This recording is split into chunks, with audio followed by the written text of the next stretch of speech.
என்னது? கடவுளுக்கு jewels and animals தான் காணிக்கையாக தருவாங்க, ஆனால் இங்கே மனுஷங்களே காணிக்கையாக தராங்க. அதை பற்றின வீடியோ தான் இந்த video. 7 Wonders in World video skip பண்ணாமல் பாருங்கள். பார்ட் 6. மெக்சிகோவில் ஜங்கிளுக்கு நடுவில் எக்கேஷன் பினிஷுவல் பிளேஸில் மயான் மூலியமாக கட்டப்பட்டது. 30 மீட்டர் ஹைட் 10 மாடி பில்டிங் கொண்ட சீச்சென் இட்டேசா அப்படிங்கிற டெம்பிள் ஆஃப் குல்கான் ஃபேமஸாக இருக்குது. 1000 வருஷத்துக்கு முன்னாடியே ஆஸ்ட்ரோனோமிக்கல் மேக்ஸை கல்லில் பதிச்சுட்டு போயிட்டாங்க. அது மூலயமா மயான் ஜீரோவை கண்டுபிடிச்சாங்க.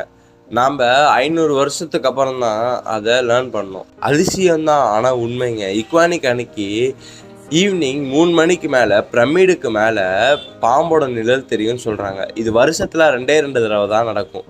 எப்பப்போனா March 20+, அப்படி இல்லைன்னா September 22. கையை தட்டினா பிரமிடில் இருந்து குவட்ஸால் பேண்ட் சவுண்ட் வருமா? ஷாக்கிங்கில்? ஆமாங்க, காஸ்டிக் சயின்ஸ் யூஸ் பண்ணி மயான் உருவாக்குனாங்க. ஒரு ball game which is equal to death. Mayan ball கேமில் தோத்தவங்க கேப்டனோட தலையை வெட்டி பலி கொடுப்பாங்க. மலைக்காக இறை வழிபாடு எல்லா நாட்டிலையும் உண்டு, ஆனால் இவங்க ஹியூமனவே காணிக்கையாக கொடுக்குற அளவுக்கு வச்சுருக்காங்க. இதை நீங்கள் மட்டும் தெரிஞ்சுக்கிட்டதில்ல, உங்கள் ஃப்ரெண்ட்ஸ்க்கும் தெரிஞ்சுக்கணும்னு வச்சிங்கன்னா ஒரு ஷேர் பண்ணி விடுங்க. அதுக்கப்புறம் நம்மளை ஃபாலோ பண்ணி